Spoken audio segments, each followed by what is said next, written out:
Hello friend, कैसे हो आप सभी लोग। मैं आशा करता हूँ कि आप सभी लोग अच्छे होंगे। आज मैं भारत के भूगोल की क्लास लेने जा रहा हूँ, जिसमें आप लोग को क्लास के साथ साथ इसके साथ साथ प्रैक्टिस भी कराऊंगा तथा उनके हाल एग्जाम में पूछे गए प्रश्न को भी हल कराऊंगा तथा क्वेश्चन को आप लोग ध्यानपूर्वक देखिएगा और क्लास करने के बाद उस क्वेश्चन को भी हल करने का प्रयास कीजिएगा तथा उसका हम कंक्लूजन एंड ये ऑप्शन क्यों होगा क्यों नहीं होगा उनके बारे में भी चर्चा करेंगे। चलिए मैं क्लास को शुरुआत करता हूँ भारत के भूगोल के बारे में।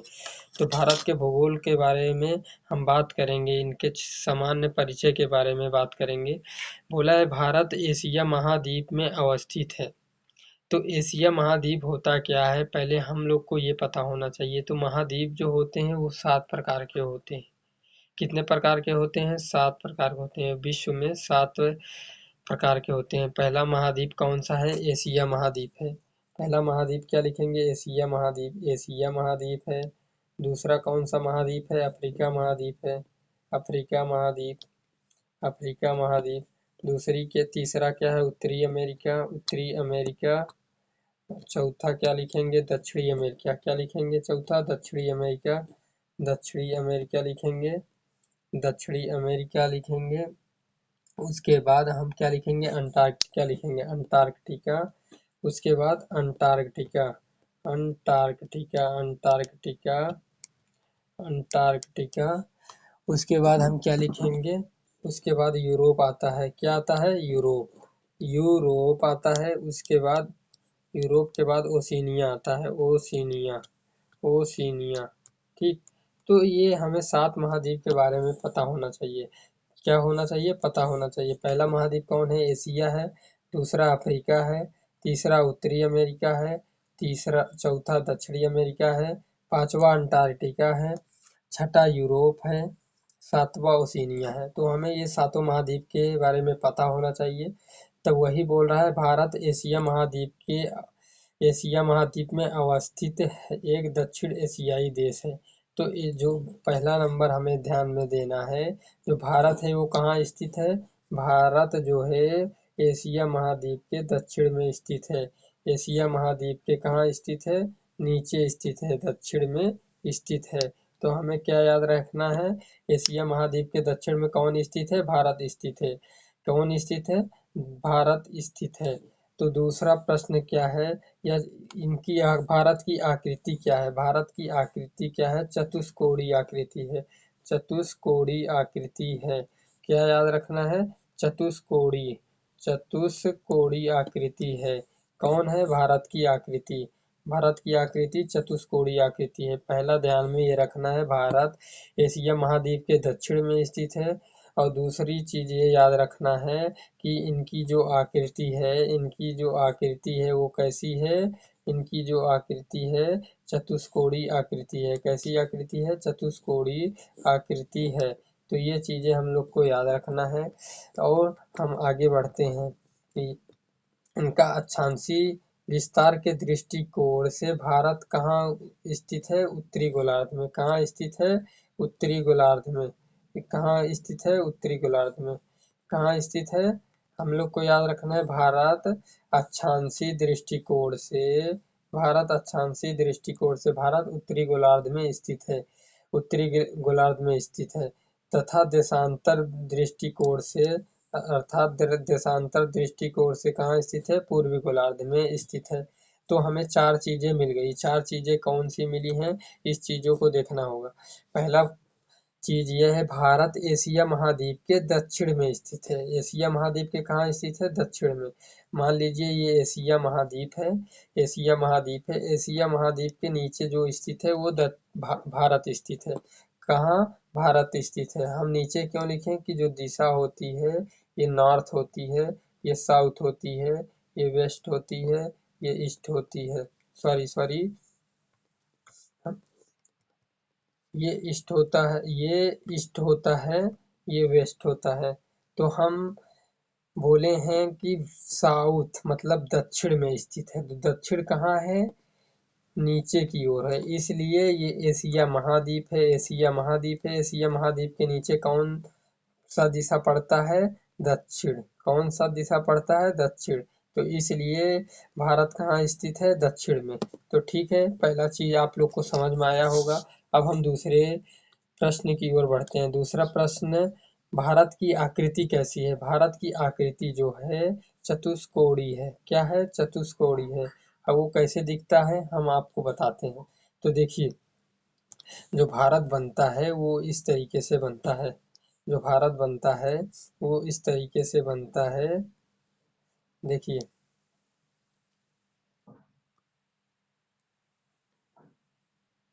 इस तरीके से भारत बनता है। तो देखिए, ये मिल गया। तो ये कैसी आकृति हो गई? चतुष्कोणीय। चतुष्कोणीय आकृति है। तो भारत की आकृति कैसी है? चतुष्कोणीय। तो इस चीज को आप लोग को याद रखना है। आपके ये प्रश्न एग्जाम के लिए इम्पोर्टेंट है, पूछ सकता है भारत की आकृति कैसी होती है?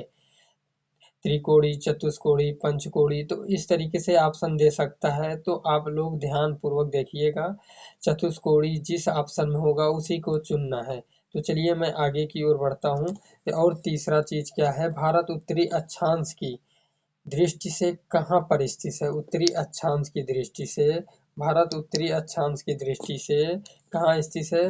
उत्तरी अक्षांश की दृष्टि से उत्तरी गोलार्ध में स्थित है। कहाँ स्थित है? उत्तरी गोलार्ध में। और देशांतर की दृष्टि से कहाँ स्थित है? पूर्वी गोलार्ध में। कहाँ स्थित है? पूर्वी गोलार्ध में। तो आप लोग को इस चीज को याद रखना है, इस चीज को याद रखना है। तो ठीक है।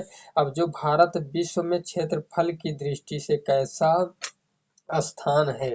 कैसा स्थान है? तो सातवां स्थान है। कैसा स्थान है? सातवां स्थान है। ठीक। तो इस चीज को आप लोग को याद रखना है। क्षेत्रफल की दृष्टि से, क्षेत्रफल की दृष्टि से कैसा स्थान है? सातवां। क्षेत्रफल की दृष्टि से कैसा स्थान है? सातवां। आप पूछ सकता है कि पहला स्थान कौन है, दूसरा स्थान कौन है, तीसरा स्थान, क्वेश्चन बन सकता है ना। तो इस चीज को याद रखना है, इस चीज को याद रखना है। तो पहला कौन है? रूस, कनाडा, संयुक्त राज्य अमेरिका, चीन, ब्राजील, ऑस्ट्रेलिया। तो अब हमें इन चीजों को कैसे देखेंगे? हमें याद भी तो होना चाहिए ना। तो हम इनके लिए एक ट्रिक बनाते हैं। रुक रुक रुक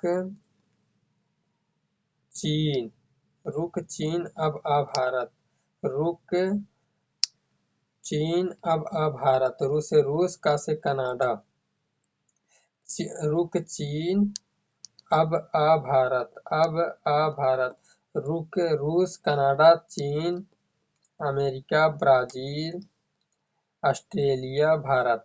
तो इस चीज को आप लोग को याद रखना है। ठीक। तो अब देखते हैं जनसंख्या की दृष्टि से, जनसंख्या के दृष्टि से दूसरा चीन के बाद बड़ा देश है। अब जनसंख्या जब हमारी जनसंख्या की जनगणना होगी, जब हमारी जनगणना होगी, तो जो भारत आएगा वो प्रथम स्थान पे आएगा।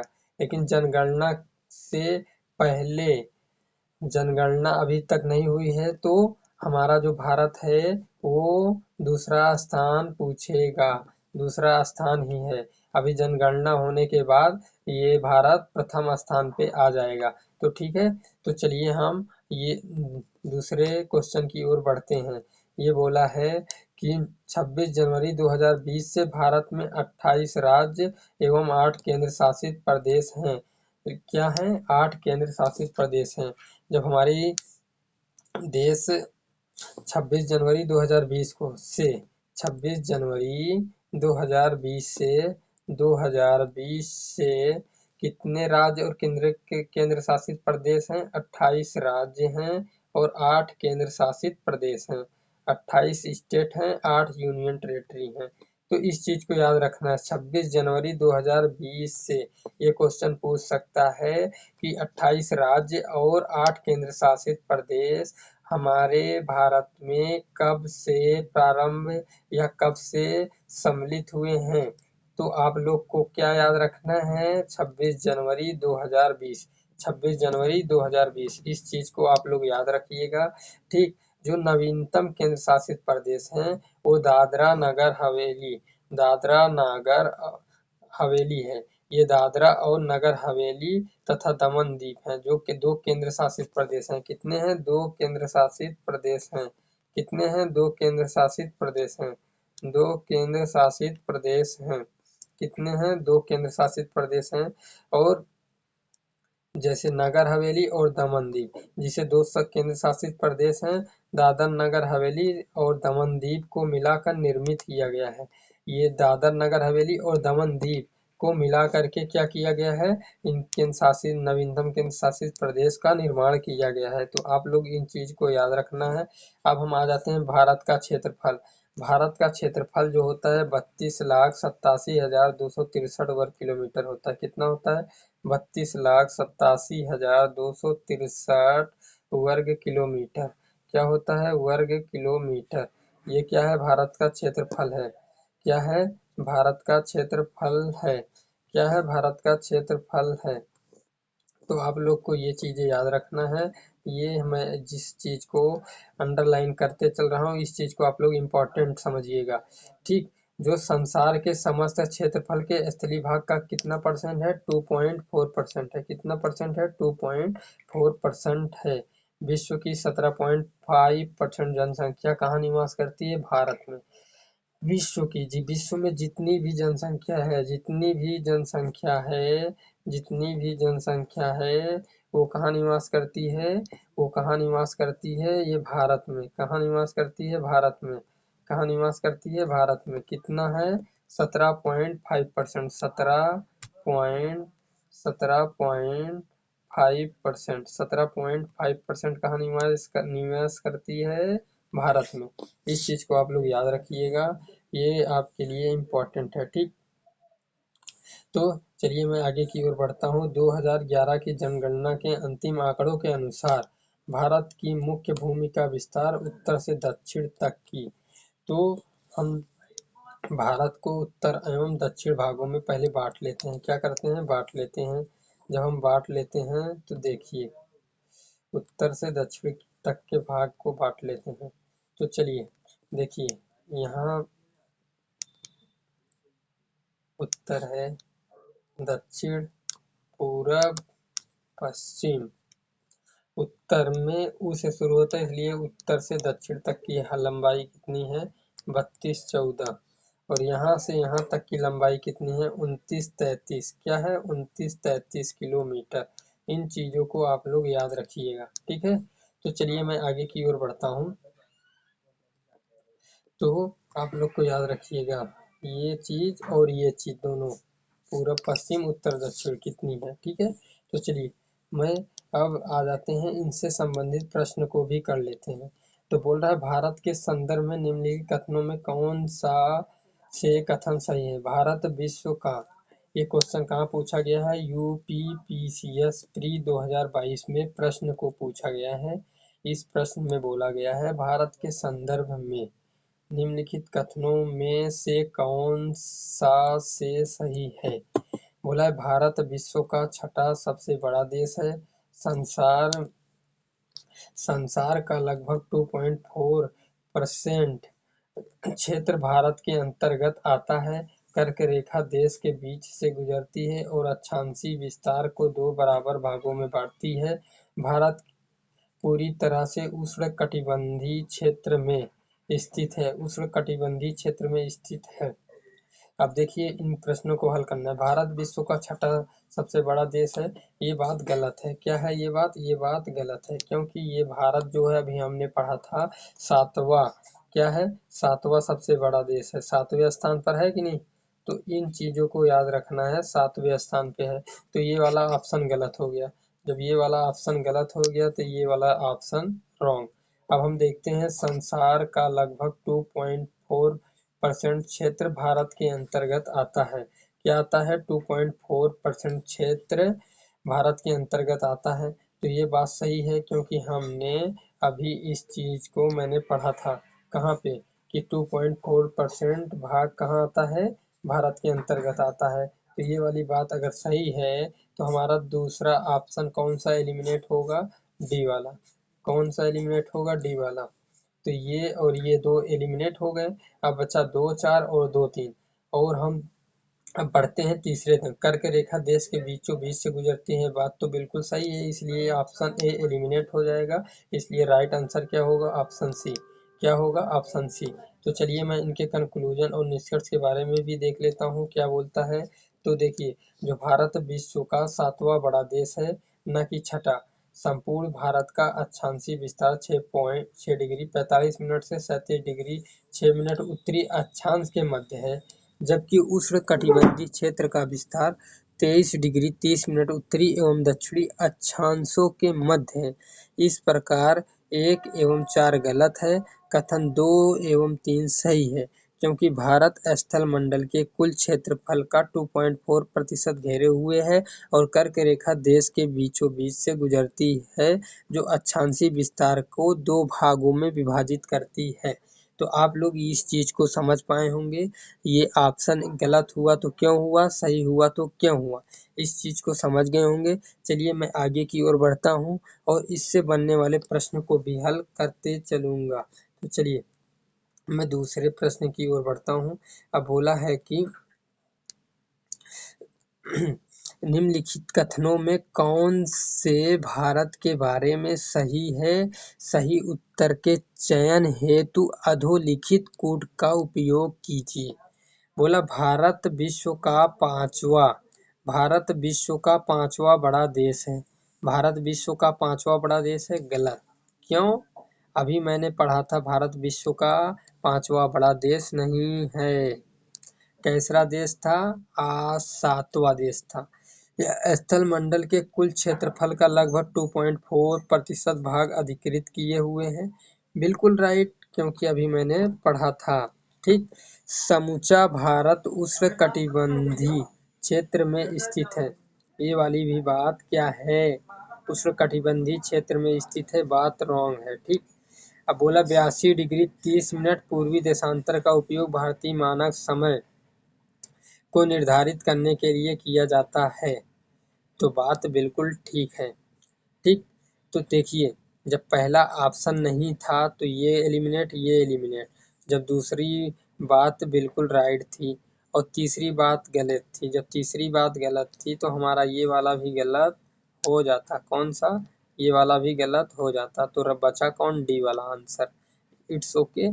तो आप ऑप्शन के साथ एलिमिनेट करना भी सीखिए और क्वेश्चन को हल करने का तौर तरीका भी सीखिए। तो देखिए, ये यूपीपीसीएस मेंस 2006 में प्रश्न को पूछा गया था। वो यूपीपीसीएस 2022 में प्रश्न को पूछा गया था। सेम पैटर्न, सेम चीजें, क्वेश्चन देख रहे हो कैसे रिपीट हो रही है। तो इन चीजों को आप लोग देखते चलिएगा। चलिए मैं आगे की ओर बढ़ता हूँ।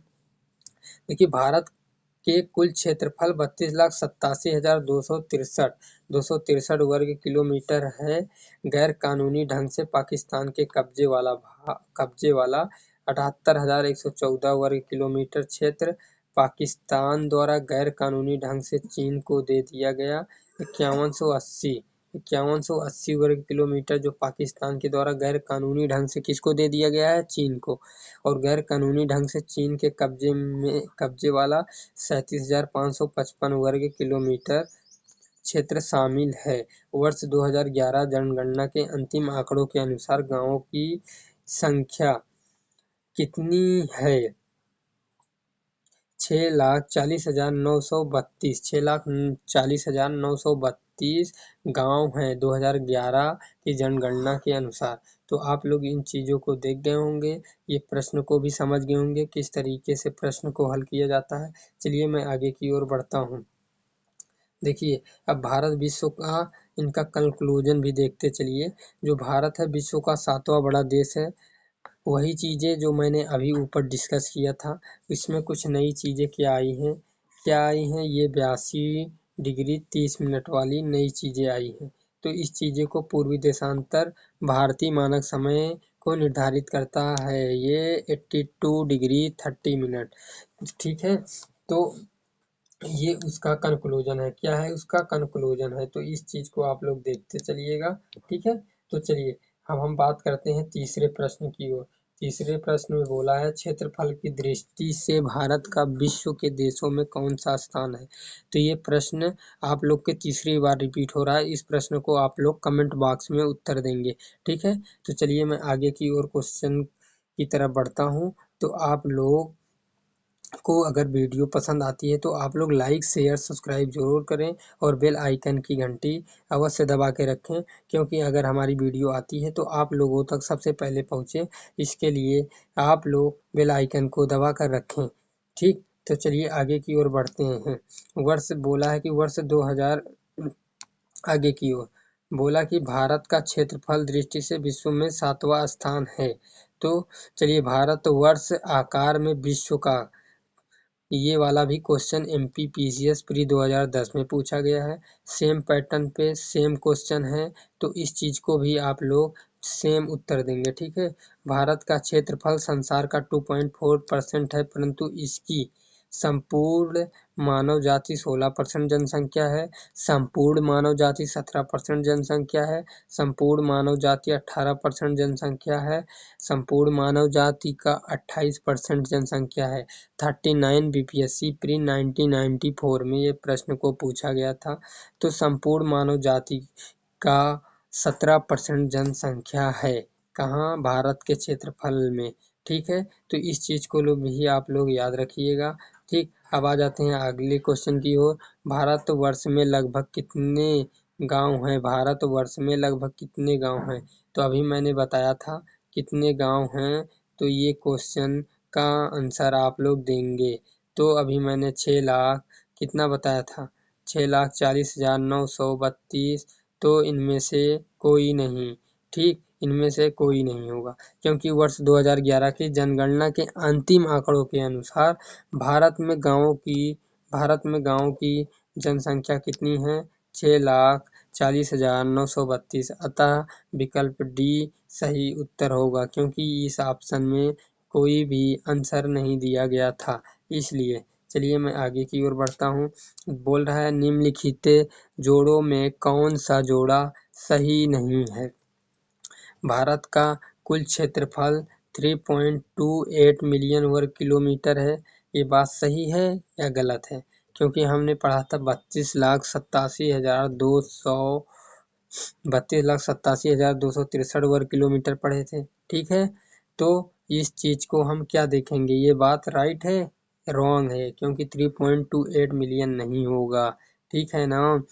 तो भारत का अक्षांशी विस्तार 8 डिग्री 4 मिनट से 37 डिग्री 6 मिनट होता है। तो 37 डिग्री 6 मिनट होता है, ये तो बात बिल्कुल सही दिख रही है। और 3.28 मिलियन वर्ग किलोमीटर, बात ये भी सही दिख रही है।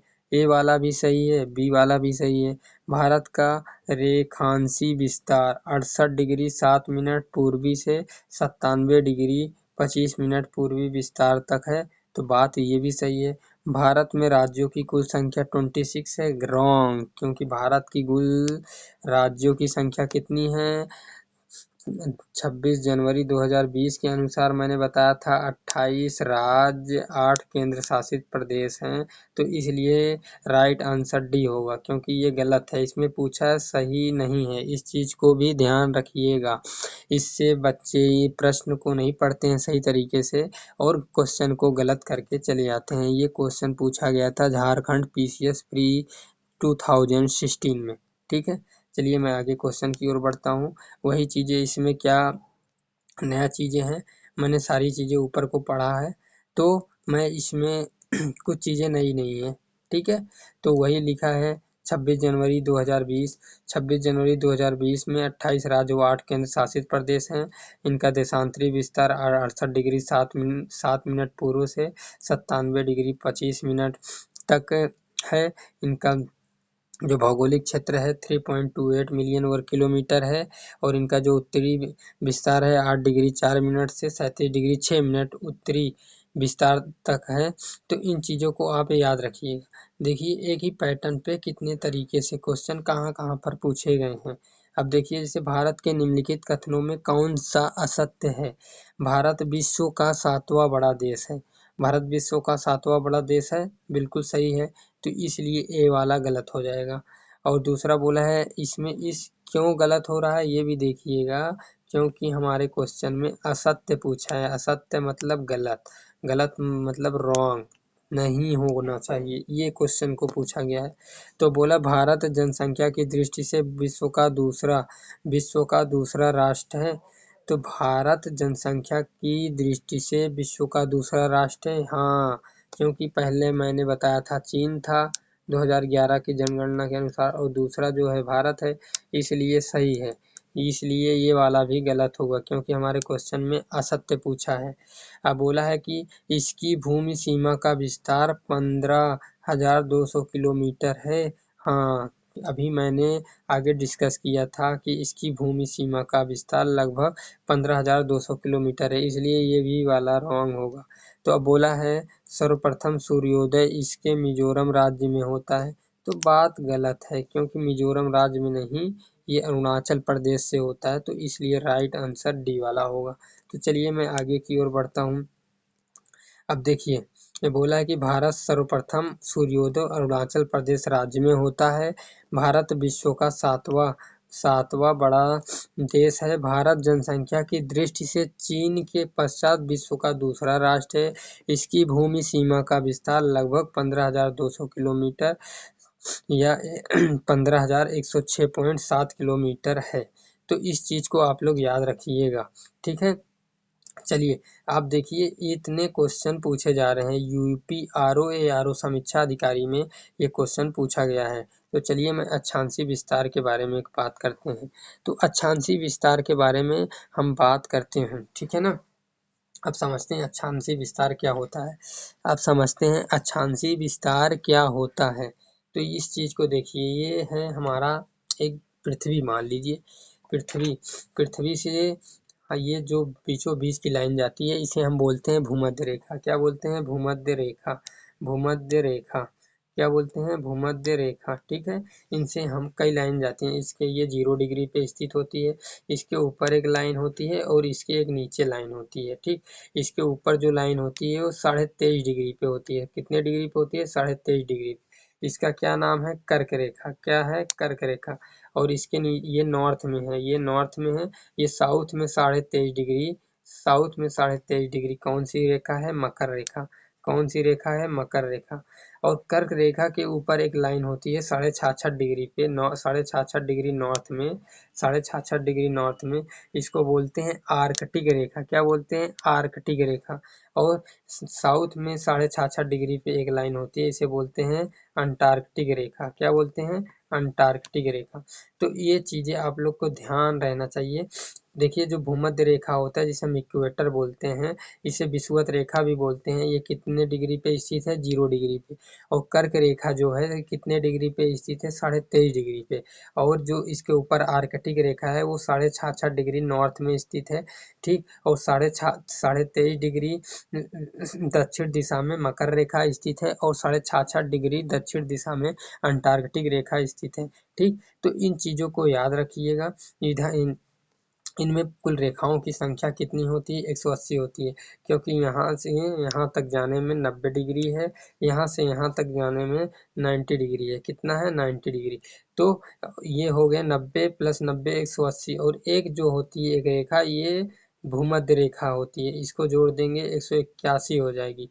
अगर 181 और ये 2 पॉइंट वाले रेखाओं को हम हटा देते हैं तो कितनी रेखाएं हो जाती हैं? 179 रेखा। तो क्या हो जाती हैं? 179 रेखा। तो हमें कुल रेखाओं की संख्या कितनी याद रखनी है? 179। अगर बिंदु को लेकर के बोले तो 181, ठीक है। तो इन चीजों को याद रखिएगा। और और बोलेगा अक्षांश रेखा में कितनी रेखाएं होती हैं? तो 180 रेखाएं होती हैं। और जैसे पूछेगा जिस हिसाब से, उस हिसाब से आपको आंसर देना है। एग्जैक्टली जो आंसर आता है 179 आता है। क्या आता है? 179, क्योंकि इन दो बिंदुओं को छोड़ दिया जाता है और ये भूमध्य रेखा वाले बिंदु पॉइंट को लिया जाता है, इसलिए 179 रेखा की बात की जाती है। तो चलिए मैं आगे अब इन पे बात करता हूँ। आप लोग को अक्षांशीय रेखा के बारे में थोड़ा बहुत समझ में आ गया होगा। अक्षांशीय रेखा क्या होती हैं, इनमें कितने सर्कल होते हैं, ये कैसे काम करती हैं। तो चलिए हम इन चीज़ों पे बात करते हैं, ठीक। तो देखिए, इसमें लिखा है भूपृष्ठ पर विषुवत रेखा से उत्तर या दक्षिण दिशा में स्थित किसी भी बिंदु पृथ्वी के केंद्र से मापी गई कोणीय दूरी को अक्षांश कहा जाता है। अब हम समझ लेते हैं अक्षांश का अर्थ क्या होता है। ठीक है, अक्षांश का अर्थ समझ लेते हैं। अक्षांश अक्षांश का जो अर्थ होता है, अक्षांश का जो अर्थ होता है, किसी वस्तु के धुरी पर हो। अक्षांश मतलब ये अक्ष प्लस अंश से मिलके बना है। अक्ष प्लस अंश से मिलके बना है। अंश से मिलके बना है। अंश से मिलके बना है। ठीक, तो इसका अर्थ होता है किसी किसी वस्तु के धुरी पर, किसी वस्तु के धुरी पर, वस्तु के धुरी पर, किसी वस्तु के धुरी पर। ठीक, ये चीज होता है अक्षांश। अक्षांश का अर्थ होता है। तो चलिए हम इसके समझ की ओर बढ़ते हैं। अक्षांश रेखाएं वो काल्पनिक रेखाएं होती हैं। काल्पनिक रेखाएं का मतलब ये होता है, जैसे ये हम आपको बात करते हैं काल्पनिक रेखाएं। क्या बात कर रहे हैं? काल्पनिक रेखाएं। तो देखिए काल्पनिक रेखाएं क्या होती हैं। ये होता है पृथ्वी। ठीक, क्या होता है? ये पृथ्वी, हम क्या मान लेते हैं? पृथ्वी। ठीक, ये पृथ्वी होती है। इन पे जो रेखाएं इस तरीके से खींची जाती हैं, जो इस तरीके से खींची जाती हैं, जो इस तरीके से खींची जाती हैं, क्या बोलते हैं? इन्हें हम काल्पनिक रेखाएं। इन्हें क्या बोलते हैं? काल्पनिक रेखाएं। इन्हें हम क्या बोलते हैं? काल्पनिक रेखाएं और क्षैतिज रेखाएं। काल्पनिक रेखाएं और क्षैतिज रेखाएं भी बोलते हैं। ठीक, क्योंकि ये ऊर्ध्वाधर नहीं होती। ऊर्ध्वाधर मतलब लंबवत। लंबवत मतलब जब इस तरीके से लाइन खींची जाती है तो इसे हम क्या बोलते हैं? लंबवत रेखाएं। और इसे हम क्या बोलेंगे? क्षैतिज रेखाएं या काल्पनिक रेखाएं। इस चीज को आप लोग को भी समझते हुए चलना है। क्षैतिज रेखाएं और काल्पनिक रेखाएं क्या होती हैं। ठीक है, तो चलिए हम आगे की ओर बढ़ते हैं। पृथ्वी के चारों ओर पूर्व से पश्चिम की दिशा में विषुवत रेखा के समांतर खींची जाती हैं। ये बोल रहा है कि जो विषुवत रेखा के जो बोल रहा है कि काल्पनिक रेखाएं होती हैं वो पृथ्वी के चारों ओर पूर्व से पश्चिम की दिशा में विषुवत रेखा के समांतर खींची जाती हैं। तो आप लोग समझिएगा ये रेखा कैसे खींची जाती है। तो अब हम आपको बताते हैं कैसे, किस प्रकार खींची जाती हैं। तो आप लोग इस चीज को समझिएगा। अब यहाँ देख रहे हैं ये होता है पूर्व। क्या होता है? ये पूर्व। इस दिशा पे होता है पूर्व, इस दिशा पे होता है पश्चिम। ठीक, ये उधर उत्तर, इधर दक्षिण। हमें पूर्व एंड पश्चिम से मतलब है, तो हम इस चीज को हटा देते हैं। तो जो लाइन खींची जाएंगी समांतर रेखाएं, तो कहाँ से खींची जाएंगी? इस तरफ से खींची जाएंगी। कहाँ से खींची जाएंगी? इस तरफ से खींची जाएंगी। इस तरीके से ऐसे आती हैं, इस तरीके से, इस तरीके से आती हैं पूर्व से पश्चिम की ओर। इसे जब इस तरीके से खींची जाती हैं, इसको हम क्या बोलते हैं? पूर्व से पश्चिम की ओर खींची जाती हैं तो समांतर रेखाएं खींची जाती हैं। उसी समांतर को काल्पनिक रेखा, क्षैतिज रेखा भी बोलते हैं। इस चीज को आप लोग ध्यान में रखिएगा। डिस्टर्ब मत होइएगा एग्जाम में। ये चीजें बहुत सारी कंफ्यूजन पैदा करती हैं, तो आप लोग इस चीज को ध्यान पूर्वक समझते हुए चलिएगा। अगर आप लोग को कोई भी डाउट आता है, कोई भी प्रश्न को या आप लोग को समझने में प्रॉब्लम आती है, तो आप लोग कमेंट कीजिएगा। आप लोग को उस पे अलग से वीडियो आप लोग को विस्तार पूर्वक कंक्लूजन के साथ हर चीज का निष्कर्ष देते हुए, पॉइंट टू पॉइंट फिगर के माध्यम से समझाते हुए आप लोग को नेक्स्ट वीडियो में चीजें मिल जाएंगी। तो आप लोग को ये सारी चीजें पसंद आ रही हों तो आप लोग वीडियो को like, share, subscribe and bell को ऑन करके अवश्य रखें।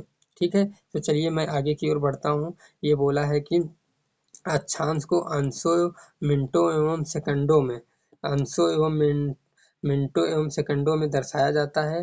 पृथ्वी को दो बराबर भागों में बांटने वाला जीरो अक्षांश को भूमध्य रेखा कहा जाता है, जो अभी मैंने आपको पहले पढ़ाया था। ठीक है, तो वो क्या होता है देखिए, यहाँ पे जो बोला है एक बार मैंने आपको और समझा दे रहा हूँ। ठीक है, क्या चीजें होती हैं जो यहाँ लिखा है उसी को अपने लैंग्वेज में समझते हैं।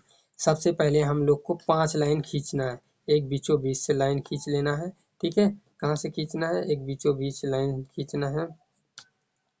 यहाँ से एक लाइन लेना है, उसके बाद एक ऊपर करना है, एक ऊपर करना है। ठीक, फिर इसके भी नीचे भूमध्य रेखा से 2 लाइन नीचे करना है। भूमध्य रेखा से 2 लाइन ऊपर, भूमध्य रेखा से 2 लाइन नीचे। ठीक, अब देखना है। ठीक है ना, अब हमें क्या बोलता है, देखिए ये जो स्थित है ये 0 डिग्री पे स्थित है। कितने पे स्थित है, 0 डिग्री पे। और ये जो स्थित है 23.5 डिग्री उत्तर दिशा में स्थित है, ठीक, 23.5 डिग्री पे। ये जो स्थित है 66.5 डिग्री पे स्थित है, ठीक। तो ये भी 23.5 डिग्री साउथ में स्थित है और ये 66.5 डिग्री साउथ में स्थित है, ठीक। अब देखिए, जो ये बीच वाली रेखा है इसे हम भूमध्य रेखा या विषुवत रेखा बोलते हैं, जो ये लिखा है। तो इस चीज को आप ये लोग याद रखिएगा, ठीक। अब जो ये कर्क रेखा है वो 23.5 डिग्री पे, कर्क इसे बोलते हैं कर्क रेखा। क्या बोलते हैं, कर्क रेखा। क्या बोलेंगे, कर्क रेखा। और इसे जो हम बोलेंगे आर्कटिक रेखा। क्या बोलेंगे, आर्कटिक रेखा। और इसे जो बोलेंगे हम मकर रेखा। क्या बोलेंगे, मकर रेखा। और इसे जो बोलेंगे हम अंटार्कटिक रेखा। ये चीजें आप लोग याद रखिएगा, ठीक है। तो चलिए अब हम इसमें पीपीटी के माध्यम से समझने का प्रयास करते हैं, चीजें क्या लिखा है।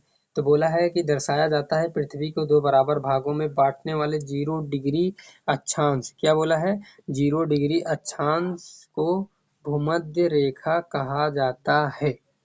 विषुवत वृत्त भूमध्य रेखा के उत्तरी भाग को उत्तरी गोलार्ध और दक्षिणी भाग को दक्षिणी गोलार्ध कहते हैं।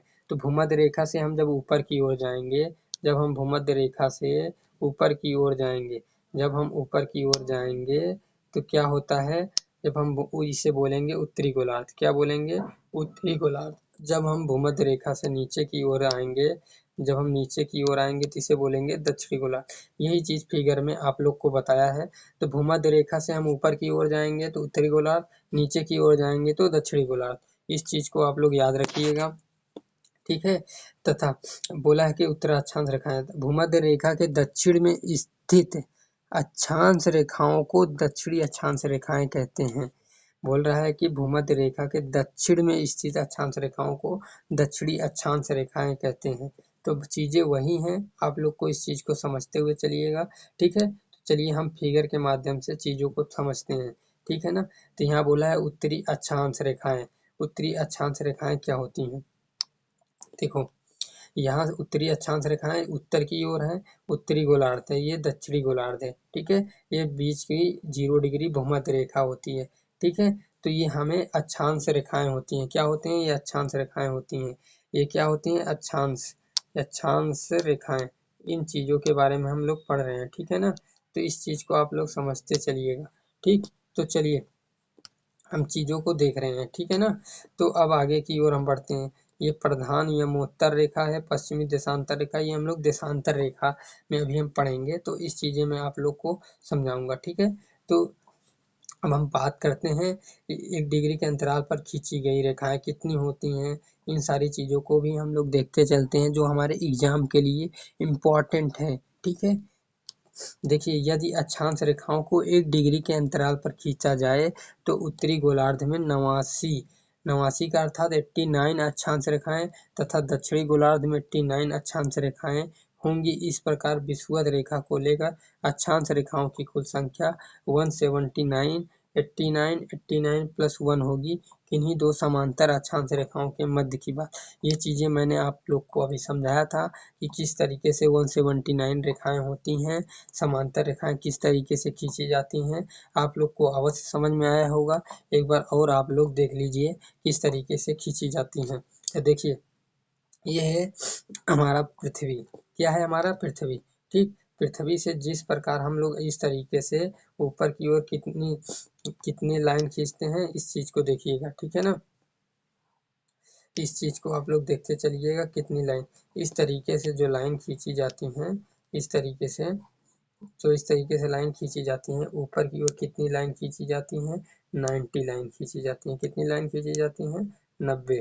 और नीचे कितनी लाइन खींची जाती हैं, दक्षिण दिशा में 90, ठीक है ना। ये जो विषुवत और रेखा होता है, ये एक पॉइंट होता है। इन चीजों को छोड़ दिया जाता है। तो 180 में से अगर हम -1 करेंगे तो हमारी रेखाएं कितनी हो जाएंगी, 179 रेखाएं हो जाएंगी। इस चीज को आप लोग याद रखिएगा, ठीक है। वही चीज यहाँ पे लिखा हुआ है, यही चीज समझाने का प्रयास किया है। तो देखिए, दो समांतर अक्षांश रेखाओं की मध्य की दूरी लगभग 111 किलोमीटर होती है। बोल रहा है कि देखिए, ये हमारी पृथ्वी है। पृथ्वी से जैसे हम इनके और इनके दो अक्षांश रेखाएं हैं, ठीक। जब इनके बीच में जो इनकी डिस्टेंस होती है कितनी होती है, 111.12 किलोमीटर होती है। इसमें 111 किलोमीटर बोला है, तो 111.12 किलोमीटर आप लोग को याद रखना है। कितना याद रखना है, 111.12 किलोमीटर। तो चलिए आगे की ओर बढ़ते हैं। भूपृष्ठ पर उत्तरी एवं दक्षिणी गोलार्ध है। बोला है कि भूपृष्ठ उत्तरी एवं दक्षिणी गोलार्ध में दक्षिणी गोलार्ध को मिलाने पे काल्पनिक भूपृष्ठ पर उत्तरी एवं दक्षिणी गोलार्ध को मिलाने वाली काल्पनिक रेखा जो पृथ्वी को दो बराबर भागों में बांटती है उसे प्रधान यमोत्तर रेखा बोलते हैं। जैसे जो भूमध्य रेखा होती है वो पृथ्वी को दो भागों में बांटती है ना, उत्तरी ध्रुव एवं दक्षिणी ध्रुव, इन्हें हम क्या बोलते हैं, प्रधान यमोत्तर रेखा बोलते हैं। क्या बोलते हैं, प्रधान यमोत्तर रेखा। कितने भागों में बांटती है, दो बराबर भागों में बांटती है। तो इस चीज को भी आप याद रखिएगा, ठीक है। ये हम लोग अभी देशांतर रेखा में एकदम विस्तार पूर्वक समझेंगे। पहले इस चीज को हम लोग समझते हैं, ठीक है। तो अब बोला है कि प्रधान यमोत्तर रेखा, ये ग्रीन बीच टाइम होता है जिसे हम जीएमटी बोलते हैं। जीएमटी टाइम जो होता है 5 घंटा 30 मिनट होता है। यह रेखा लंदन के ग्रीन बीच से होकर गुजरती है। प्रधान यमोत्तर रेखा 0 डिग्री देशांतर भी कहा जाता है।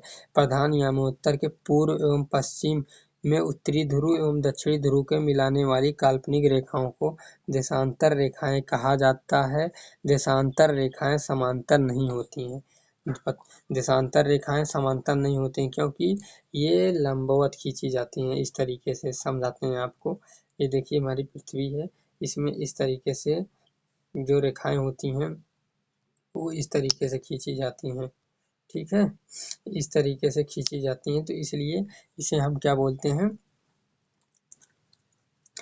इसे हम जो इस तरीके से खींची जाएंगी इसे हम समांतर रेखाएं बोलेंगे, और जो इस तरीके से खींची जाएंगी इसे हम लंबवत या ऊर्ध्वाधर रेखाएं बोलेंगे, ठीक है, या देशांतर रेखाएं बोलेंगे, ठीक है ना।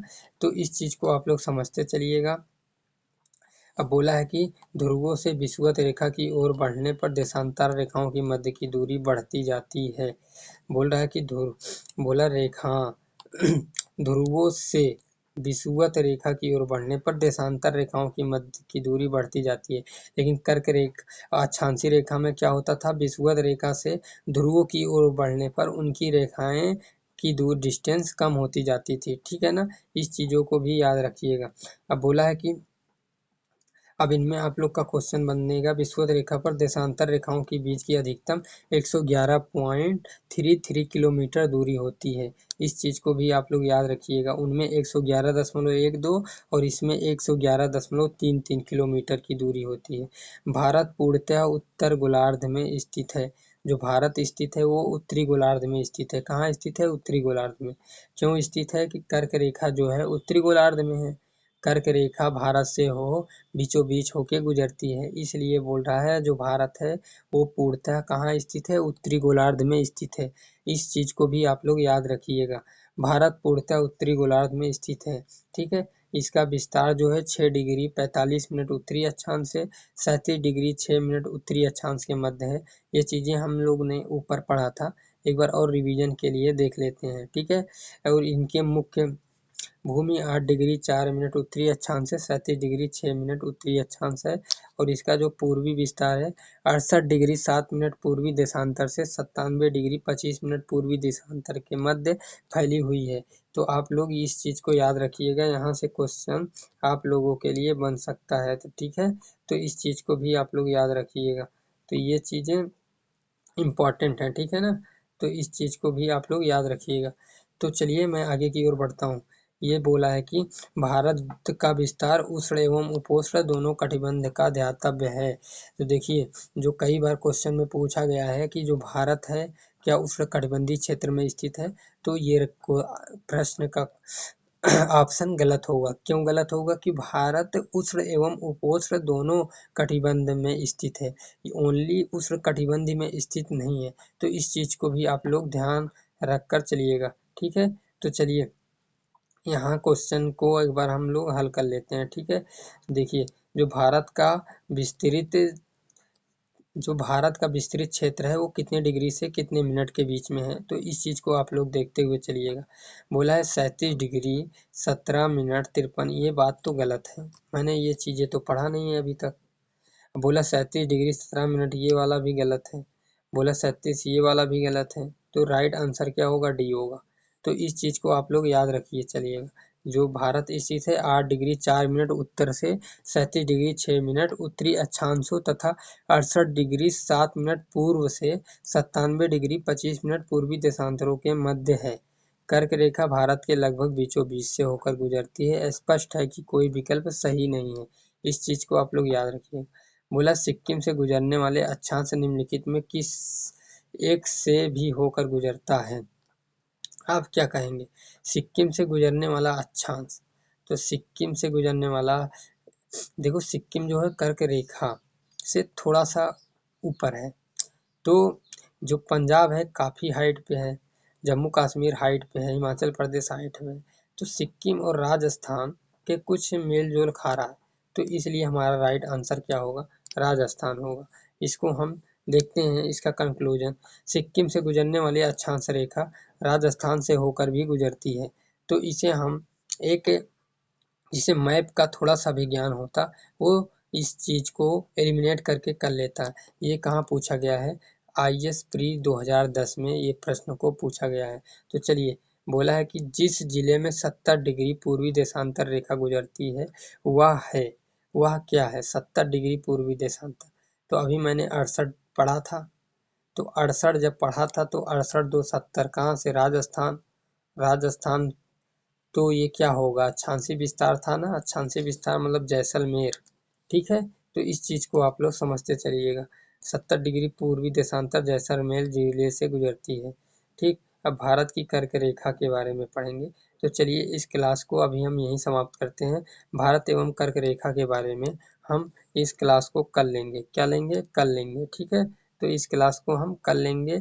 अगर आप लोग को आपके एग्ज़ाम ओरिएंटेड चीज़ें आप लोग को प्रोवाइड की जा रही हैं, अगर आप लोग को ये चीज़ें समझ में आती हैं तो आप लोग वीडियो को लाइक शेयर सब्सक्राइब करें।